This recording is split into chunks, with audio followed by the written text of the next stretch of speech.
আজ আপনাদের সাথে শেয়ার করছি ডাল এবং ডিম এবং ভরপুর সবজি দিয়ে তৈরি একটা টিফিন আইডিয়া। এই টিফিনটা যদি বাচ্চাদেরকে দেন, বাচ্চারা কিন্তু খুব খুশি মনেই খাবে এবং অনেকটা পরিমাণে প্রোটিন তাদেরকে খাইয়েও নিতে পারবেন। এখানে আমি মুগ ডাল এবং মুসুর ডাল গত রাত্রে ভিজিয়ে রেখেছিলাম। ডালটা খুব ভালোভাবে ভিজে গেছে। এখন একটা প্লেটের মধ্যে নিয়ে দুটো ডিম দিয়ে দিলাম।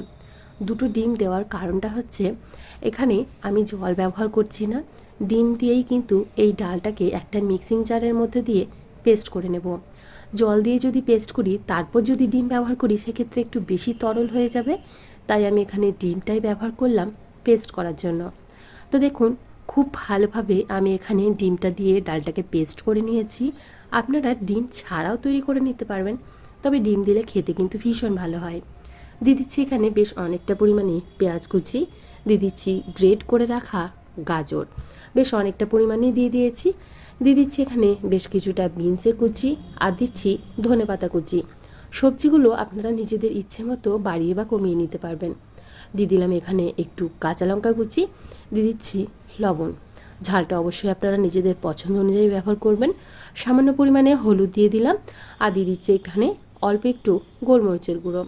এখন এই সমস্ত উপকরণগুলোকে খুব ভালোভাবে মেখে নেব। দেখুন, এখানে আমি অনেকটা পরিমাণে সবজি ব্যবহার করেছি।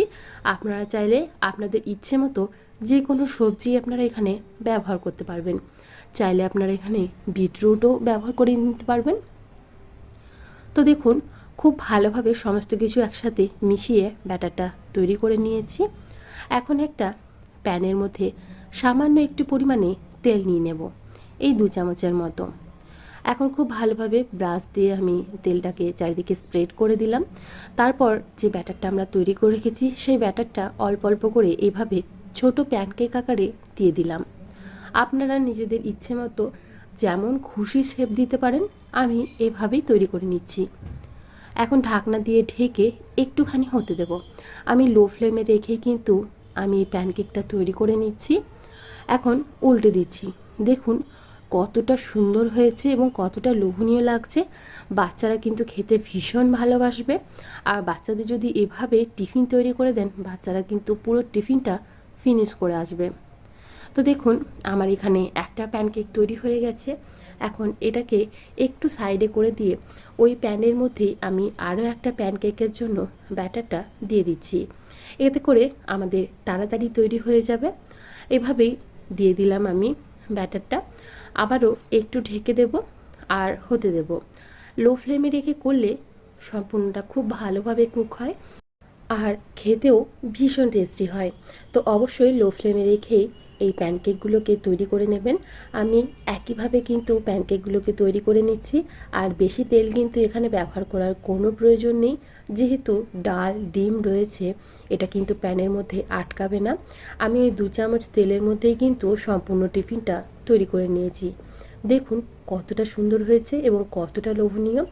এইভাবে আমি সমস্ত প্যানকেকগুলোকে তৈরি করে নিয়েছি। আপনারা চাইলে ছোট আকারেরও তৈরি করে নিতে পারেন। এভাবে ছোট ছোট করেও বেশ কিছু প্যানকেক তৈরি করে নিয়েছি।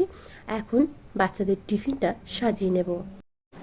প্রোটিনে ভরপুর এই টিফিনটা খেতে কিন্তু ভীষণই টেস্টি হয়, আর বাচ্চারা কিন্তু ভীষণ পছন্দ করবে।